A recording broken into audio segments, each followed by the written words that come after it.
네, 안녕하세요. 월간 그로스 파이낸스 일곱 번째 시간, 스타트업 자금 조달, 투자 자금의 유형과 특징 시작하도록 하겠습니다.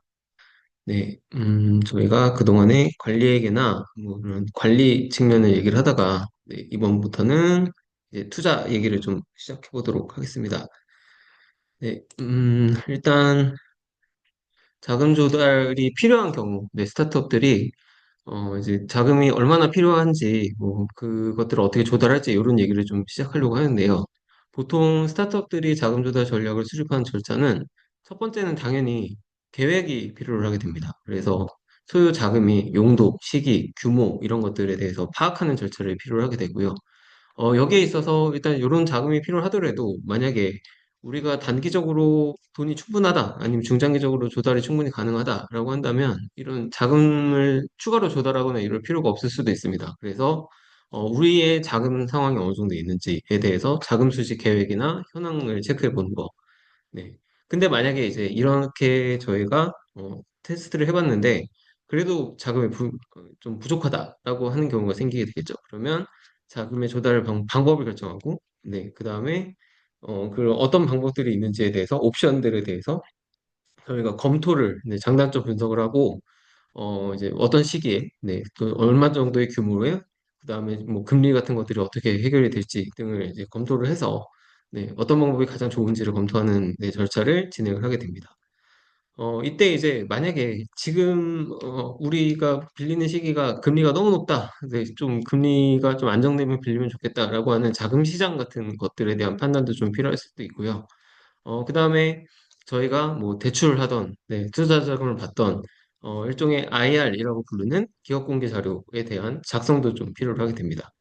그래서 금융기관이나 투자기관이나 아니면 이제 개인들 이런 자금 조달을 해줄 수 있는 그 업체나 이제 대상들에 대해서 저희가 조달 활동을 하게 되고, 만약에 이게 성공한다면, 이제 자금 조달에 따라서 저희가 부채를 확보하거나 아니면 이제 자본금을 확보하거나, 거기에 따른 이제 지분 가격을 정리하거나 이렇게 돼서 자금 조달 절차를 마무리하게 됩니다. 근데 이 상황이 실패를 한다. 자금 조달 활동을 진행해봤는데 잘 안 됐다라고 하면 다시 이제 검토나 아니면 이제 계획이나 결정 이런 것들을 다시 들어가야 되겠죠. 그래서 이런 과정을 이제 반복적으로 저희가 수행을 하면서 자금 조달 절차를 전체적으로 진행한다라고 이해하시면 되겠습니다.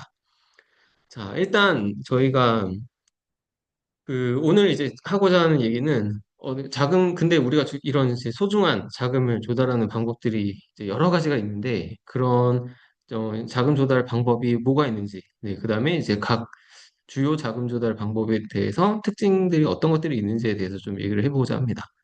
자, 자금 조달 방법을 크게 나누면 일단 직접 금융, 그다음에 간접 금융 이렇게 나눌 수가 있습니다. 직접 금융은 대부분 이제 그 금융회사라든지 투자회사라든지 이런 회사들이 좀 진행하는, 쪽이라고 보시면 될 것 같고, 간접 금융 쪽은 보시다시피 약간 이제 정부 지원금이나 아니면은 이제 뭐 이 투자나 이제 금융업을 업으로 하지 않는, 그 대상에 대해서 저희가 그래도 자금 조달할 수 있는 방안들 이런 것들을 좀 간접금융이라고 통칭하고 있습니다.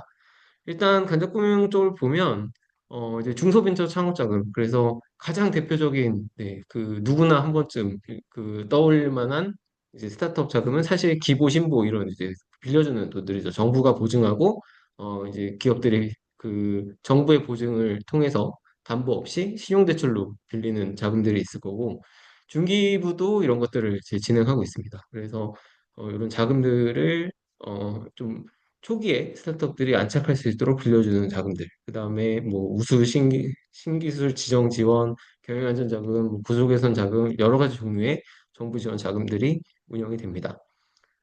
그리고 뭐 꼭 이런 것들은 대부분 이제 빌려주는 자금들이 대부분인데, 실제로 이제 지원금의 형태로 받는, 그것들은 이제 그 강도가 저희가 뭐 정부나 이런 데들한테 이제 인증 자료나 입증 자료를 내는 강도가 매우 세다. 이 정도로 이해해 주시면 좋을 것 같습니다. 그래서 융자 사업이 조금은 우선이고, 지원 사업들 같은 경우는 이제 규모도 좀 작고, 워낙 이제 저희가 증빙해야 되고 이런 것들이 좀 심하다 보니까 이제 좀 구별해서 자금 조달하실 때 유의하시면 좋을 것 같고요. 그다음에 경영 지원 바우처, 뭐 제조 바우처, 뭐 수출 지원 바우처, 뭐 네, 뭐 산업에 따라서 바우처들이 지원이 되는데 이런 부분들은 돈을 직접 주기보다는 이제 그 프로젝트나 용역 같은 걸 하는 거를 이제 바우처를 통해서 대납해 주는 네, 이런 것들이 있는데 이런 것들도 어쨌든 돈을 지원해 주는 네, 역할을 하기 때문에 크게 보면 간접금융의 범위에 들어갈 수 있지 않을까라고 생각이 듭니다. 그래서 일단 이런 간접금융들은 대부분 이제 빌려주는 돈 이런 것들이 좀 많은 편이고 직접 금융 쪽을 가보면 크게 보면 이제 자본시장 즉 이제 증권사나 금융사 뭐 이런 이제 투자를 업으로 하는 금융회사들이 하는 자본시장 쪽이 있고 그다음에 펀딩 네 펀드 개념의 좀 그 사모펀드들의 영역이 좀 있습니다. 그래서 사모펀드 쪽이 뭐 VC나 뭐 익히 알고 계시는 에쿼티 펀드, VC 이런 것들이 좀 이쪽에 속한다고 보시면 될 것 같고 이쪽에는 창투사, 뭐 AC, 그다음에 신기사, 뭐 그 많이 들어보셨던 회사들이 좀 포진을 합니다. 그다음에 VC, 인터넷 공모, 그다음에 증자나 자사주 매각 이런 것들을 통해서 사모펀드로 조달을 하게 되고요. 이쪽의 특징은 사실 여기 이제 색깔이 안 칠해져 있는 이유가 뭐 창투자나 엔젤 투자나 신기사 같은 경우는 원래는 대부분 좀 자본금 위주로 해서 그 투자를 했었는데 최근에는 대부 투자, 즉 대출 쪽 투자도 좀 많이 진행이 되는 것 같습니다. 그래서 색깔을 굳이 안 칠했고 그렇지만 대부분은 사실은 이쪽은 그래도 자본금 투자 쪽이 좀 우선이다. 이렇게 이해를 해주시면 좋을 것 같습니다. 그래서 자본금은 이제 우리의 지분, 네, 소중한 지분을 사실 매각하는 거죠. 네, 매각해서 돈을 확보하는 시장들로 주로 구성이 된다. 이렇게 이해해 주시면 좋을 것 같고, 자본시장 쪽에서는 뭐 유상증자, 네, 이런 것들은 이제 공모를 하거나 아니면 우리의 주주들한테 이제 자본금을 조달하는 행위, 네, 그다음에 OTC 시장을 통해서 우리 지분을 팔거나 아니면 이제 기업 공개, 즉 상장을 통해서 네, 증권 그 코스피나 코스닥 상장을 통해서 우리 회사 지분을 이제 아예 공개해서 팔아버리는 이런 활동들이 자본시장을 활용하는 방법입니다. 그 다음에 이제 은행을 통해서 차입을 하거나 아니면 저희가 회사채 같은 걸 발행을 해서 채권을 찍으면 이런 것들은 대출 투자가 되겠죠. 부채, 즉 차입 투자로 활용할 수가 있다고 보시면 될 것 같습니다. 그래서 차이점은 자본은 저희가 우리의 소중한 지분을 팔아서 네, 지분을 아예 매각하고 그 가치를 받는 네, 이제 매매의 거래라고 보시면 될 것 같고 부채의 특성은 저희가 빌리는 돈이죠. 그래서 원금과 이자를 갚아주고, 저희의 지분은 상각되지 않는, 네, 뭐그 의무만 지는, 네, 이런 관점이라고 구별을 하시면 좋을 것 같습니다. 자, 그래서 일단은 이제 좀 근원적인 얘기를 좀 먼저 시작해 보고자 합니다. 자, 그러면 우리 회사 입장에서 자금 조달을 해야 된다라고 했을 때 가장 먼저 고려해야 될 사항은 뭐냐? 그래서 저희가 뭔가 자금 조달해야 되는데 우선순위가 있겠느냐? 우리가 부채를 빌리는 게 좋을 건지 아니면 투자를 받는 게 좋을 건지 이런 고민들을 경영자분들이나 이제 소유주분들은 많이 하실 겁니다. 그래서 이거에 대한 일단 이론적 얘기를 먼저 드리고 시작하고자 합니다. 자, 실제로 이 패킹 오더 시어리 신호이론이란 데에서 이런 자본 조달의 우선순위에 대해서 논의를 아주 옛날부터 해오고 있었습니다. 그래서 조금 당연한 얘기지만 기업을 정상적으로 운영하는 재무 담당자들은 일단은 외부 금융보다는 내부 자금으로 우선 확보를 해야 된다. 그래서 우리가 회사에서 만들 수 있는 뭐 이제 그 이익들 그다음에 뭔가 이제 그 회사에서 좀 세이빙을 해서 쓸 수 있는 그 금액들을 만들어내서 그걸 가지고 선순환을 시켜야 된다. 좀 당연한 얘기긴 하죠. 네. 그렇지만 최근에 이제 워낙 스타트업들이 이제 외부 투자라든지 이런 것들에 대해서 좀 좌지우지 되는 경우가 많아지다 보니까 오히려 좀 자성의 목소리로 뭐 부트스트래핑 전략 뭐 이래서 내부 자금을 가지고 잘 성장하는 방법 뭐 이런 것들을 많이 얘기하는 것 같습니다. 그래서 이제 좀 어떻게 보면 당연한 얘기지만 그래도 가장 우선으로 고려해야 될 거는 내부 자금입니다. 그래서 요거를 좀 인지를 하는 게 중요하다고 생각이 되고요. 자, 근데 우리가 이거저거 다 짜내고 뭐 세이빙도 하고 아낄 거 다 아껴도 돈이 안 나온다라고 했을 때 외부로 돈을 돌려야 된다라고 이제 설명을 하는 거죠. 좀 당연한 얘기지만. 근데 이제 외부로 갔을 때 뭐가 더 우선이냐라고 했을 때는 우리가 투자를 받고 지분을 매각하는 것보다는 회사채나 채권을 통해서 차입을 하는 게 우선이다라고 설명을 하고 있습니다.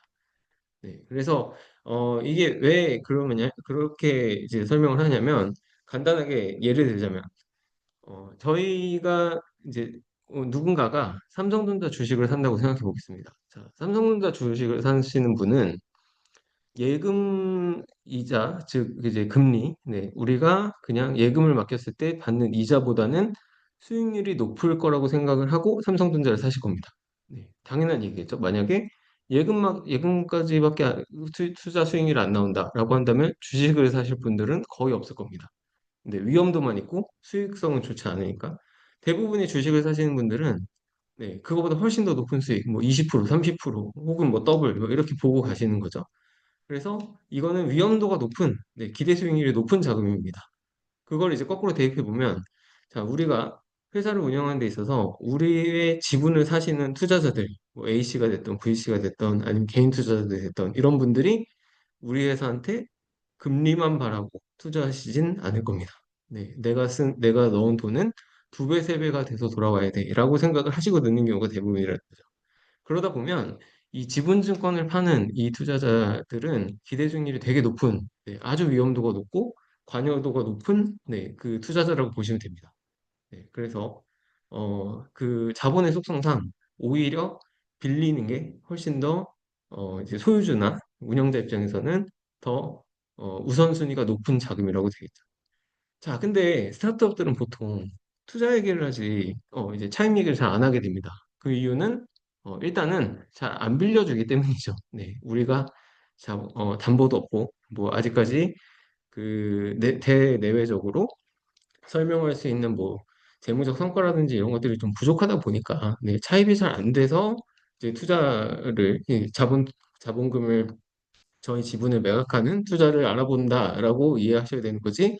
선후 관계가 바뀌어서 우리가 빌릴 수 있는데도 불구하고 자본금을 먼저 투자 받겠다라고 하는 거는 조금 잘못됐다. 네, 라고 인지를 하실 수 있어야 되는 겁니다. 네. 그래서 첫 번째는 어쨌든 빌리는 게 좀 우선이다. 네, 요거가 관점이 좀 중요하다고 저는 강조를 드리고 있고요. 그 다음에 어쨌든 이제 지분 투자가 공짜가 아니다. 네. 저희가 이자도 안 내고 회사로 그냥 납입되는 돈이니까 아 이거는 그냥 훨씬 차입금보다 훨씬 난데 우리가 원금 이자 안 줘도 되는데 이렇게 생각하실 게 절대 아니고 우리의 소중한 지분을 파는 행동이기 때문에 네, 우선순위가 오히려 떨어진다. 네, 이 점을 좀 강조를 드리고 있습니다. 또 하나는 이제 그 시그널링 네, 시열이라고 신호 이론인데 보통 회사들이 부채를 늘리는 행동은 잘 생각해 보면 뭔가 투자가 들어가고 자신이 있을 때 네, 부채를 많이 늘립니다. 경영자들이. 네, 우리가 신사업을 이제 신제품을 발표를 했고 얘는 돈만 태우면 우리가 이제 그 순환 과정을 통해서 돈을 벌 수 있어. 뭐 이런 과정이 생겼을 때 사실 차입금도 좀 받으려고 하고 투자금도 받아서 이 회전을 높이려고 하는 거죠. 근데 이런 케이스나 아니면 대규모 시설 투자를 앞두고 있는데 돈이 부족하다. 근데 시설만 되면 우리는 점프업을 할 수 있다. 뭐 이런 관점들이 있을 때 보통 부채를 네, 많이 조달을 하기 때문에 오히려 부채를 조달하는 행동들이 대부분 좀 기업 가치가 상승하는 경우가 많다. 네, 이렇게 좀 설명을 하는 거죠. 그 다음에 자본확충하는 경우는 반대의 경우가 좀 많다라고 이제 설명을 하고 있습니다. 물론 뭐 이제 자본 같은 경우도 아까 케이스에서 조달할 수 있겠으나 뭐 예를 들면 유상증자를 막 시행한다든지 아니면 뭐 저희 지분을 뭐 쪼개서 판다든지 막 이런 행동들은 사실 돈이 부족했을 때, 네. 근데 차입이 막혔을 때 이런 경우들이 많다 보니까 아무래도 기업 가치를 좀 하락하는데 오히려 좀 이런 신호를 준다라고 이해를 하는 거죠. 네, 그래서 어떻게 보면 이제 부채가 여기서도 역시 좀 우선순위가 있다 이렇게 설명한다고 이해하시면 좋을 것 같습니다. 그래서 대다수의 이제 그 초기에 이제 사업을 운영하시는 분들은 부채를 좀 무서워하시거나 아니면 좀 자발적으로 이렇게 하는 거가 더 좋고, 그 다음에 부채를 건너뛰고 이제 자본 투자로 넘어가시는 경우들이 있긴 하지만 실제로는 이제 차입이 좀 더 그 우선순위에 있는 자금이고 이런 것들을 좀 옵션을 잘 고려하셔서 판단하실 필요가 있다. 이 점을 좀 강조를 드리고 있습니다.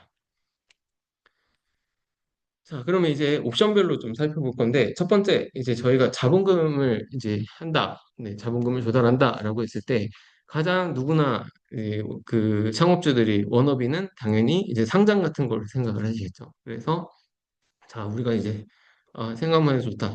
상장을 하면 이제 그 기업의 격도 올라가고 우리가 큰 기업이 될 수 있겠다. 뭐 이렇게 생각하시니까 아마도 이제 상장 요건을 생각을 하실 겁니다. 근데 여기 보시면 직접 공모 절차 이런 거 보시면 엄청나게 많은 절차들이 있고요. 그리고 실제로 다음 페이지를 보시면 일반 그 상장에 따른 네, 그 조건은 꽤 셉니다. 네, 그래서 뭐 시총 500억, 매출액 30억 이상, 증가율 20% 이상, 뭐 이런 이제 조건들이 많이 붙어요. 그래서 시총 500억, 네, 우리 회사 가치가 500억 이상 엄청 크죠. 그 다음에 사업이익도 20억 원씩 뭐 2년 이상 나야 되고, 네, 매출이 아닙니다. 이익 자체가 20억이 나야 된다 소리니까 꽤 이제 높은 수준이라고 보시면 될 것 같아요. 그래서 이런 조건들을 갖춰야 상장이 됩니다. 네, 심지어 이런 것들은 이제 그 코스피도 아니고 코스닥부터 시작을 하겠죠.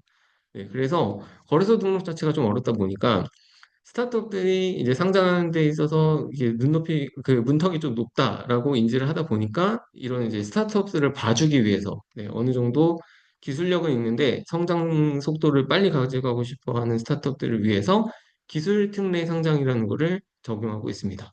그래서 기술 성장 기업은 이러한 이제 일반의 그런 그 조건을 갖추지 않아도 네, 상장을 할 수 있는 요건을 좀 많이 낮춰놓은 거죠. 그래서 자기 자본 10억 원, 시가총액 95억만 넘으면 일단 자격이 되고 전문가 평가기관의 기술에 대해서 평가를 받아서 이제 성장성 같은 것들을 인정을 받으면 이제 그 기술 승계 상장을 받을 수 있다. 이렇게 좀 열어놓은 케이스가 있습니다. 그래서 스타트업이어도 우리가 한참 후에 상장할 수 있다라고 생각하실 수도 있지만 그래도 좀 이제 뭔가 요건을 갖추면 조금은 빨리 네, 이런 조건 그 제도들을 통해서 상장을 할 수가 있다는 거죠.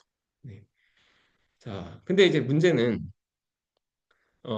이제 최근에 모 회사 네, 아주 유명한 사건들이 좀 있었습니다. 그래서 뭐 네, 파도 네, 이제 그 투자를 많이 하신 분들은 아실 텐데 여기가 기술등록 상장을 했는데 이제 바로 그 축 꼬꾸라지면서 네, 실적이 꼬꾸라지면서 문제가 생긴 적이 있었죠. 그래서 최근에는 한 25년, 26년부터는 이런 기술 그 특례 상장 부분들이 요건들이 상당히 빡세졌습니다. 한마디로. 네. 그래서 잘 안 해줍니다. 여러 가지 요건을 갖춰야 되고 손익에 대해서 좀 신뢰성도 있어야 되고 이제 뭐 내부 통제나 관리 체계 같은 것들도 검토하고 있고 그래서 과거에 비해서는 네, 상장해 보니 한턱 더 올라갔다. 네, 이 정도 수준으로 이해를 하시면 좋을 것 같습니다. 그래서 이런 기술특례나 모든 이런 제도들이 사실은 사고를 안 치면, 네, 사고를 안 치고 잘 성장들을 하면 이런 제도들이 막 열리는데 꼭 이렇게 사고를 치면은 다시 막 이렇게 그 관리가 강화되면서 다치는 네, 상황들이 생기게 됩니다. 그래서 이제 이런 그런 걸 방지하기 위해서 그 여러 가지 제도들을 다시 손질하고 이런 과정들을 반복해서 하다 보면 이제 좋아졌다가 나빠졌다, 좋아졌다가 나빠졌다 이런 상황들이 반복이 되는 거죠. 그래서 상장을 이제 준비하고 계신 회사들은 이런 것들을 좀 염두에 두시면 좋을 것 같습니다. 그래서 최근에는 좀 움직임이 이런 특례 상장을 바로 노리기보다는 M&A나 이제 합병 네, 이런 과정들을 통해서 몸집을 키워서 일반 상장으로 가는 게 오히려 더 빠르다. 뭐 이런 인식도 있으신 것 같아요. 네, 실제로 스타트업들을 돌아다니다 보면 그런 얘기들도 들리는 거 보면 확실히 좀 특례 상장이 빡세졌구나 이런 느낌들이 좀 들고 있습니다. 그래서 이런 상황에 따라서 네 그리고 이 상장은 지금처럼 이제 지금 25년 말처럼 장 분위기가 좋을 때 그래도 좀 하는 게 네, 아무래도 공모가도 좀 높게 받을 수 있고 예, 유리할 겁니다. 거꾸로 이제 뭐 지지난 연도나 뭐 이렇게 낮았을 때 이 상장을 하게 되면 흥행도 잘 안 되고 네, 뭐 그 심사 통과도 좀 어려워지고 뭐 이런 상황도 생기게 되니까 좀 적절한 시기에 상장 전략을 잘 세워서 적절한 시기에 들어가는 게 아주 이제 중요한 네, 그 요인 중에 하나가 반드시 되는 것 같습니다. 그래서 상장 준비하고 있으신 회사들은 이런 점들을 체크해 보시면 좋을 것 같습니다. 자, 보통 그 이제 투자를 받는다라고 하면 이제 VC나 에코티 펀드 같은 데서 그 우리 지분 팔아서 하는 이 투자만 생각을 하시는 게 되는데 사실 이해는 좀 됩니다. 왜냐하면 우리나라 같은 경우는 보통 이 지분 투자만 거의 네, 이루어지기 때문에 저도 차익금 좋은 거 알아요. 하지만 빌려줄 데가 없잖아요. 뭐 이런 식으로 말씀하시는 분들도 많다는 거죠. 네. 근데 이제 예를 들면 우리나라 같은 경우도 그렇고 미국 테크 기업들 같은 경우도 어쨌든 일단은 뭔가 기회가 된다면 차입금을 한번 노려본다라는 개념들을 좀 설명을 드리고 싶습니다. 자, 그래서 실제로 뭐 이제 어느 정도 그래도 기업 경영을 해보신 분들은 신보, 기보 모르시는 분 없지만, 심지어 신보, 기보도 안 받으신 스타트업도 있긴 있어요. 네, 이렇게 되면, 이제 이런 것들부터 먼저 한번 해결하시고, 그 다음에 투자로 돌아도 되는데, IR로 돌아도 되는데, 굳이 이제 먼저 투자를 하겠다라고 하시면 좀, 그 옵션을 충분히 고려해 보셨는지에 대해서 좀 심사숙고해 보셨는지에 대해서 체크를 부탁을 드리는 거죠. 네, 그래서 일단 이제 기본적으로 이제 지분을 매각하는 게 되게 아까운 일이니까 네, 차입을 알아보셔라 이런 관점이고 사실상 정부 공공기관 보증, 신보, 기보 이런 데들이 우선시 될 수밖에 없습니다. 네, 과거에는 클라우드 펀딩이나 네, 중국인 대출 시장, P2P 대출 이런 것들이 조금 융성화됐을 때는 그래도 이제 우리나라도 약간 사금융 계열의 이런 이제 그 개인이나 아니면 좀 약간 소규모 법인들이 뭔가 빌릴 수 있는 시장이 형성이 되는구나 싶었는데 지금 또 싹 사라졌죠. 네, 시장이 좀 안 좋아지면서 네, 이 업체들이 거의 다 이제 사라졌습니다. 네, 그러다 보니까 다시 또 이제 원상태로 돌아갔어요. 그래서 실질적으로 차입할 수 있는 여건들이 그렇게 많지는 않고 최근에는 그래도 팩토링 개념으로 네, 우리가 매출채권 베이스로 빌려준다든지 아니면 재무 실적을 이제 데이터를 집계해서 그거를 통해서 이제 사모펀드 자금을 LP로 끌어들여 와서 대출을 해준다든지 이런 업체들이 종종 생기고는 있습니다. 그래서 그거에 비해서는 조금 옵션이 생기는 것 같긴 한데, 뭐, 물론 여전히 아직까지는 차익보다는 대부분 이제 지분 투자를 좀 우선시하기 때문에, 그래서 아직은 좀 그 문이 많이 닫혀 있지만, 그래도 좀 충분히 고려하실 수 있다면, 이제 차입을 한번 고려를 해보시는 관점들을 좀 한번 챙겨보시면 좋을 것 같습니다. 그래서 투자는 지분 투자만 있는 게 아니다. 차입이 분명히 있다라는 점을 이제 염두하시는 것과 그냥 바로 지분 투자를 가시는 건 차이가 있다. 네, 이 부분을 강조를 다시 한번 드리도록 하겠습니다. 자, 그러면 저는 왜 자꾸 이렇게 차입으로 가라고 할까요? 네, 사실은 얘 때문입니다. 네, RCPS. 네, 이게 이제 자본인 듯 하면서 자본과 부채의 그 투자자 입장에서 좋은 것만 모아놓은 네, 자본금이 투자가 되기 때문에 이런 거보다는 차라리 먼저 차입을 알아보세요라고 좀 강조해 드리는 편인데 지금부터 그 얘기를 좀 시작하도록 하겠습니다. 자, 원래 이 기업의 자본은 보통 줍니다. 그래서 자, 우리가 예를 들면 자본금이 1억이다 이렇게 돼 있으면 1억을 뭐 1000주로 나눴다라고 하면 이제 10만 원씩 1000주 이렇게 돼서 1억이 형성이 되고 뭐 이런 관점으로 해서 이 주를 하나 가지고 있으면 그 주수만큼 기업의 의결권을 행사하고 실제 그 보유할 수 있는 의사결정에 대한 권한이 그만큼 있는 거죠. 지분만큼. 그래서 이런 것들이 사실 필요한 자본금입니다. 네, 원래는 내가 20%를 갖고 있다면 난 20%만큼 우리 회사의 의사결정에 관여도 할 수 있고 수익도 20%만큼 배분을 받을 수 있는 게 원래 자본금이에요. 네, 그래서 이 자본금이 조달이 된다면 되게 힘이 세겠죠. 네, 그래서 실제로 자본금이 내가 원래 100%의 권한을 행사할 수 있었는데 20%나 넘겼다. 이런 인식이 바로 딱 드실 겁니다.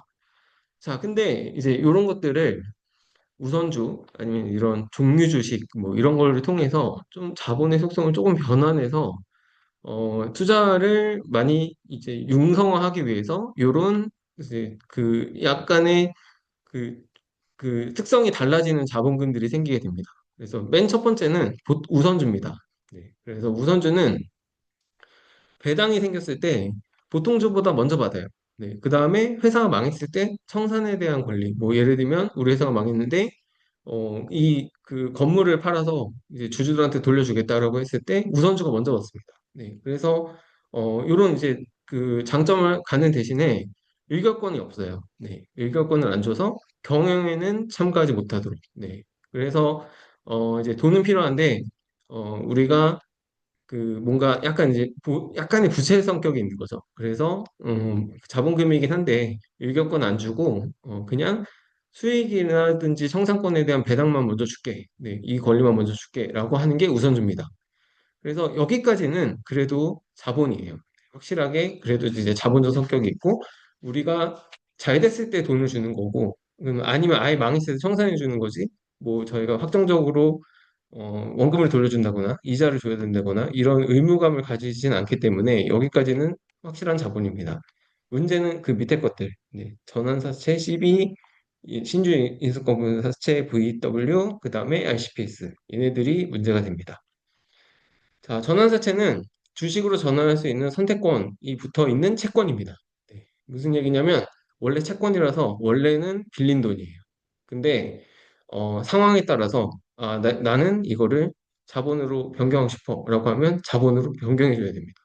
네. 그러면 투자자 입장에서는 내가 원래 나는 그냥 그 원금 돌려받고 싶어라고 하면 그냥 채권으로 부채로 원금과 이자를 돌려받으면 되는 거고요. 근데 이 회사가 너무 이제 잘 됐다라고 하면 전환권을 행사해서 그 지분으로 가져올 수 있는 거죠. 그러면 두 가지의 효과를 다 누릴 수 있는 네, 자금이 됩니다. 또 신주인수권분 사채는 사채는 사채대로 그냥 있고 여기에 신주 인수권이라는 옵션을 추가로 부여를 해놓습니다. 그래서 역시 여기도 회사가 잘 되면 나 옵션 실행할래라고 하면 이분들한테 이 자본을 줘야 됩니다. 네, 이런 옵션이 부여가 되어 있는 거죠. 자, 그리고 RCPS 같은 경우는 아까 보셨던 상환권, 네, 저희가 상환권 같은 경우는 채권처럼 만기 때 저희가 나는 그냥 투자금 돌려받을래 라고 이제 요청을 하면 상환을 해줘야 됩니다, 회사가. 네. 그리고 보통주로 전환할 수 있는 전환권, 아까 설명드렸던 전환권도 있고, 그다음에 잔여재산이나 매각대금을 그 보통주보다 우선한 권리를 가지고 있는 이 우선주의 권리인 우선권도 가지고 있습니다. 종합선물 세트죠. 위에 있는 세 개를 이제 다 가지고 있는, 네, 아주 투자자한테 유리한 자금입니다. 자, 근데 왜 그러면 보통주 투자도 보통주 투자로 받으면 되는데 이런 것들이 생겼을까라고 생각해 보시면 일단은 스타트업들이 워낙 좀 위험하다 보니까 네, 많이 이제 망하기도 하고 네, 그 손실이 많이 나기도 하고 하다 보니까 이런 권리들을 안 주면 투자자 모집이 잘 안 됩니다. 네, 그것 때문이긴 해요. 그래서 무슨 얘기냐면 자, 저희가 보통주를 드리겠습니다. 그랬는데, 투자자 입장에서는 제가 잘할지 못할지 모르겠어. 내년도에도 망할 수도 있을 것 같은데. 뭐 이런 이제 우려가 있겠죠. 그러면, 그런 거 걱정하지 마시고, 만약에, 저희가 뭔가 이게 잘 안 되면은, 그래도 원금은 돌려드릴게요. 뭐 이런 식의 이제 구조를 짜는 거죠. 네, 그러면 아무래도 투자자들이, 그래, 원금 돌려준다고 하니까, 네, 그래도 좀 투자를 해보자. 이렇게 좀 의사결정을 할 수는 있겠죠. 그래서, 그런 이제 스타트업의 리스크가 높은 것들을 좀 해제해주고, 네, 그래도 좀 투자를 받기 위해서 생긴 것들이긴 합니다. 그래서 이게 꼭 이제 그 창업자들을 괴롭히기 위해서 생겼다기보다는 어쩔 수 없이 이제 필수적인 요인에 의해서 생기긴 했지만, 어쨌든 보통주에 비해서는 훨씬 더 불리한 조건들을 많이 가지고 있습니다. 특히 RCPS는 모든 권한을 다 준다는 거죠. 네, 그래서 상한권도 있고 전환권도 있고 우선권까지 가져가는 거. 네, 이런 이제 상황들이 생기게 됩니다. 자, 그래서 다시 좀 설명을 하면 RCPS는 상한 전환 우선주인데 문제는 이제 우선권은 뭐 사실 청산 가치니까 크게 그 작용을 안 한다고 하면 문제는 상한권과 전환권입니다. 네, 그래서 상한권은 자, 우리가 기대하지 못한 성과를 냈을 경우에 투자자는 그냥 나 상환 받을래, 원금 받을래 이렇게 가져가는 권리고요. 전환권은 우리가 이제 발행 당시에 전환 비율이라든지 가격 같은 것들이 있는데 회사가 잘 되면 요것들을 좀 조정해서 나는 보통주를 인수할 거야 라고 하는 권리를 주는 거죠. 네, 그래서 요건 이제 아까 보셨던 옵션 같은 개념으로 저희가 주식 인수를 할 수 있는 권한이라고 보시면 됩니다. 자, 그러다 보면 아무래도 이제 후속 투자자가 네, 이런 전환 가격 조정해서 그 행사를 해버리면 기존 주주들이 희석되는 효과가 더 세지겠죠. 네, 그래서 이런 이제 주주들 입장에서 불리한 조건들이 붙어 있는데 말씀드렸듯이 사실 스타트업들이 워낙 리스크가 높다 보니까 이런 것들을 안 붙여주면 조달 자체가 안 되기 때문에 이제 형성이 돼 있는 거긴 합니다. 근데 이제 문제는 뭐냐면 그 창업주나 이제 투자를 받으신 쪽에서 이러한 RCPS를 보통주로 생각하시는 게 문제입니다. 네, 얘는 자본이 조달된 거야 라고 생각하시는 순간 이게 문제가 되는 거죠. 실은 얘는 부채이기도 하고 자본이기도 한데 근데 이거를 그냥 자본금이 조달됐어. 나는 이제 조달 끝났네. 뭐 이렇게 생각을 하시니까 문제라는 겁니다. 자, 근데 여기 상환권이나 전환권 이런 것들이 이런 옵션이 붙어 있는데 얘가 그러면 자본입니까? 라고 생각하시겠지만 얘네들은 자본이 맞긴 합니다. 네, 왜냐하면 상법상 이 상환권이나 전환권은 회사가 벌어들인 이익잉여금이나 아니면 자본 잉여금 계열에서 요 상환과 전환을 행사할 수 있습니다. 즉, 만약에 부채라면 저희가 원금이나 이자를 갚는 그 의무는 회사가 담던 말던, 그러니까 이익잉여금을 쌓던 말던 무조건 갚아야 됩니다. 그게 이제 차입과 부채의 특성인데 이 RCPS는 그래도 그러진 않아요. 네. 그러니까 저희가 막 적자나고 있는데 야, 돈 조달해서 내 돈을 줘야 돼. 막 이런 얘기는 할 수 없다는 거죠. 네가 이익잉여금이 났을 때 거기에 대해서 내가 우선권을 가져갈 거야. 네, 이런 관점인 거지. 저희가 뭐 조달을 해서 갚아야 되고 이런 의무가 생기는 건 아니기 때문에 그래서 그나마 자본으로 분류를 하고 있는 겁니다. 네. 그렇지만 뭐 그런 조건이 붙어 있긴 하지만 어쨌든 부채적 성격이 있으니까 네, 이런 부분들이 투자자 입장에서는 좀 불리하게 작용될 수 있다는 거죠. 그래서 실제로 이제 RCPS의 논의를 보면 이런 옵션적 성격을 가지게 됩니다. 네, 뭐 예를 들면 여기는 A, B, C 뭐 이런 것들을 통해서 RCPS를 쭉 조달해 놓으면 요 까만 라인이 이 창업자의 그 페이오프인데 자, 창업자는 이 옵션적 성격의 이런 것들을 다 해결해 주느라고 기업 가치가 50억, 100억 뭐 이렇게 갈 때까지는 한 푼도 못 가져갑니다. 네. 그리고 한 요 정도, 한 100억에서 150억을 가도 어느 정도까지 얘네한테 보상하느라 다 뜯겨요.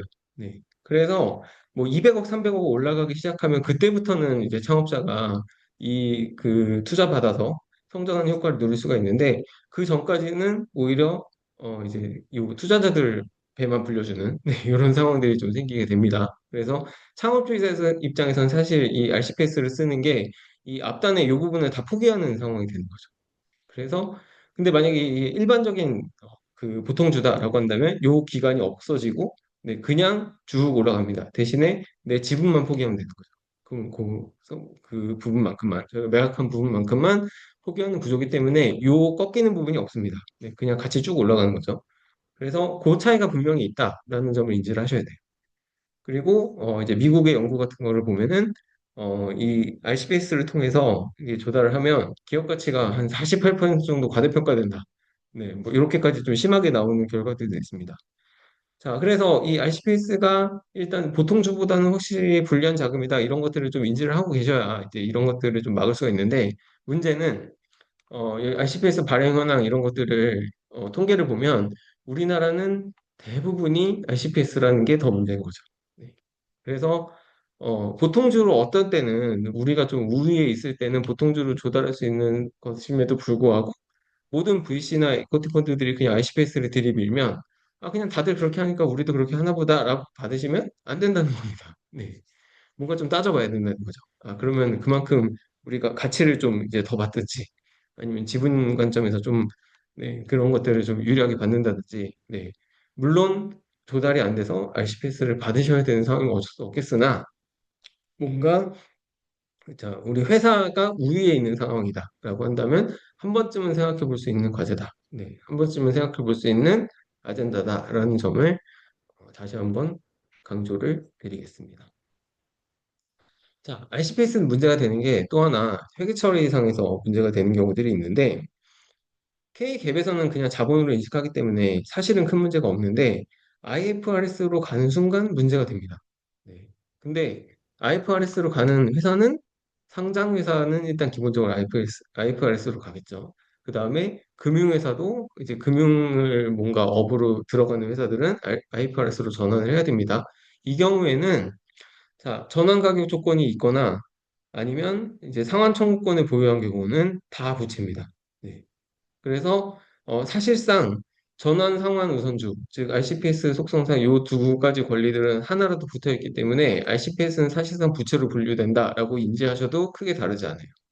네, 그 얘기는 원래 우리가 자본으로 우리가 알고 있었던 금액이 갑자기 부채로 바뀔 수 있다. 네, 이런 상황들이 생기게 된다는 겁니다.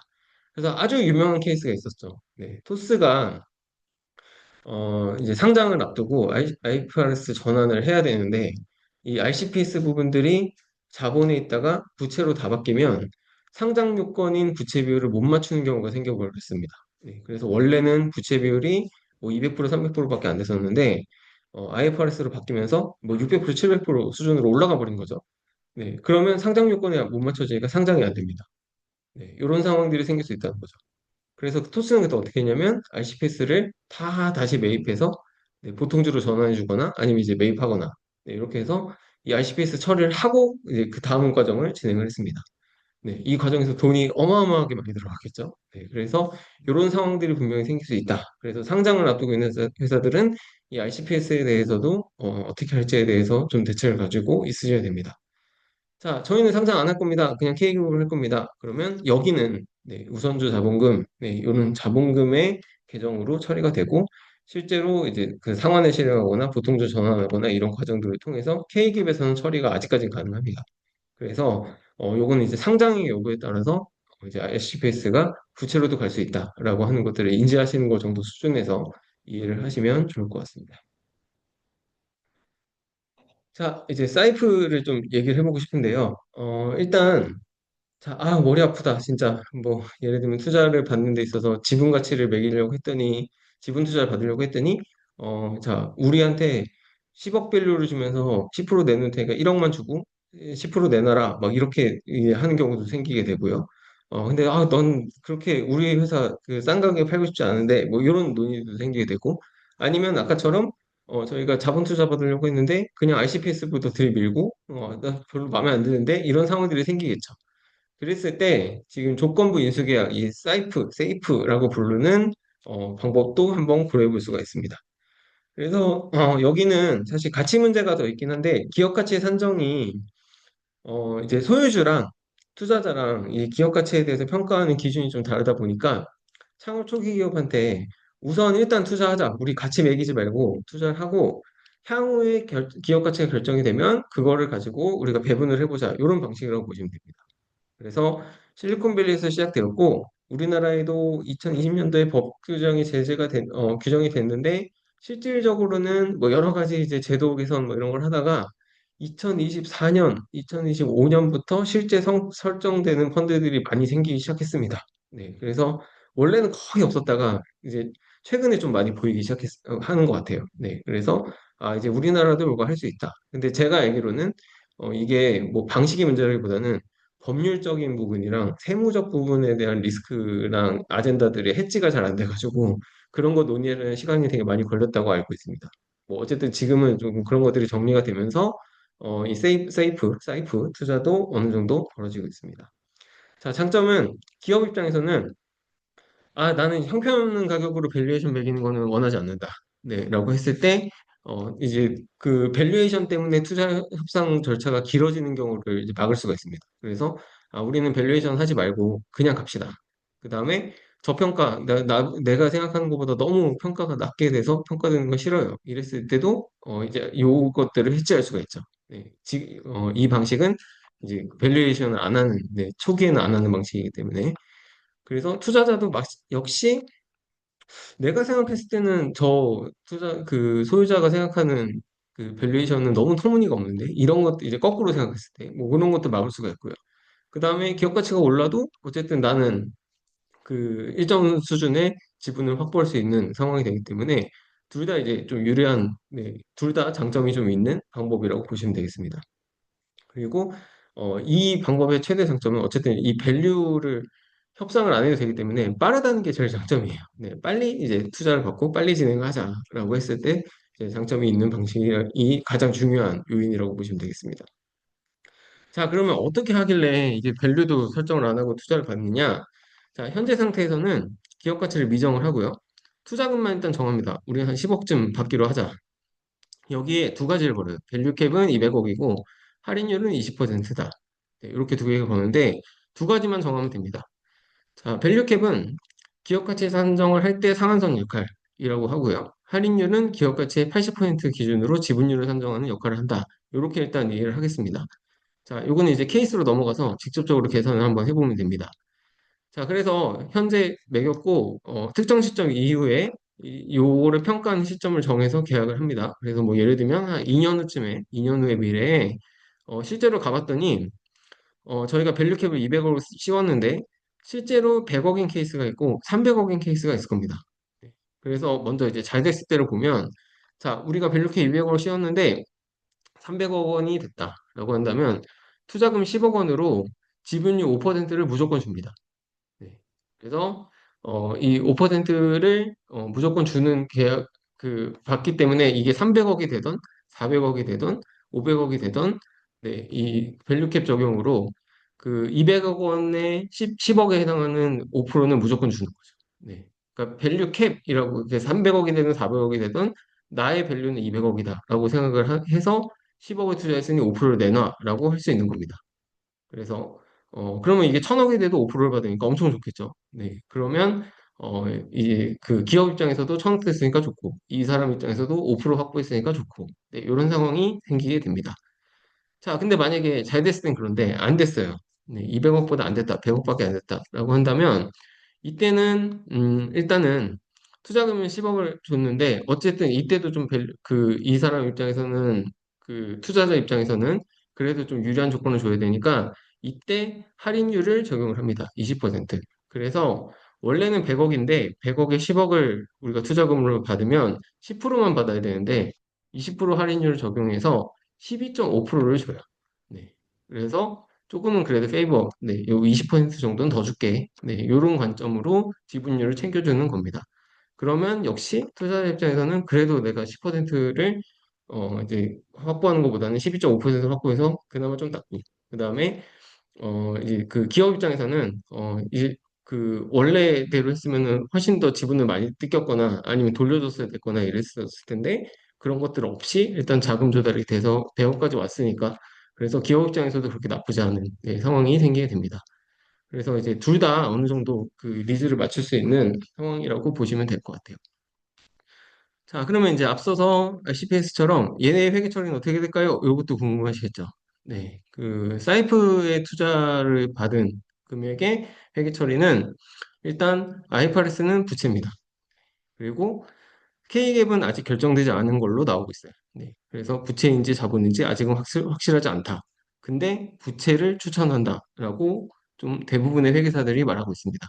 왜 그러냐면 이제 회계적으로는 자본금으로 인정을 받으려면 자본의 가치와 주수가 결정이 돼야 돼요. 네. 그 뭔가 이 사람이 총 만주 중에서 1,000주를 갖고 있다, 10%를 갖고 있다 이런 입증이 좀 돼야 되는데 사이프는 아직까지 결정이 안 돼 있기 때문에 이 주수를 잘 모르죠. 네. 그래서 그냥 의무만 가지고 있다. 네. 회사가 책무만 가지고 있다라고 판단을 하기 때문에 회계적으로는 부채로 보는 게 맞지 않겠냐라고 하는 관점이 조금 더 우세한 것 같습니다.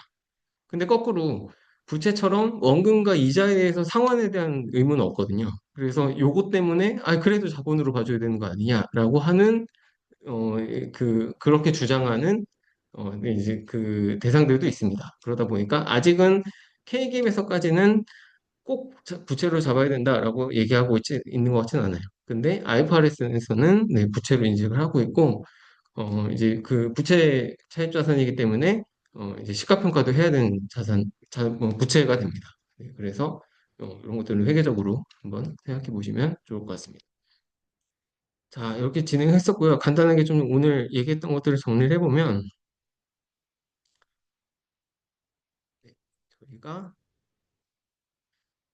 요거 가지고 진행해 보겠습니다. 네, 그래서 저희가 오늘 이제 자본 조달의 방법이 간접금융 있고 직접금융 있고 이런 얘기를 했고 저희가 이번 시간에 이제 집중적으로 한 얘기는 부채냐 자본이냐 네, 이런 관점들이 있는데 스타트업은 좀 골머리가 아픈 게 ICPS라고 하는 부채도 아닌 것이 자본도 아닌 것이 네, 투자자가 선택권이 있는 아주 창업자 입장에서 불리한 네, 자본이 자본으로 투자되고 있다. 네, 이 점을 좀 강조를 드렸습니다. 그래서 이런 부분들이 있고 그런 것들을 피하기 위해서 사이프라는 방법도 있다. 아니면 이제 차입을 직접 하시는 것도 훌륭한 옵션이다. 이런 것들을 좀 강조를 드렸습니다. 그래서 이런 것도 참조하셔서 저희가 우리 회사한테 가장 유리한 자본 조달 방법이 뭔지, 자금 조달 방법이 뭔지에 대해서 한번 생각해 보실 수 있는 시간이 되셨으면 좋겠습니다.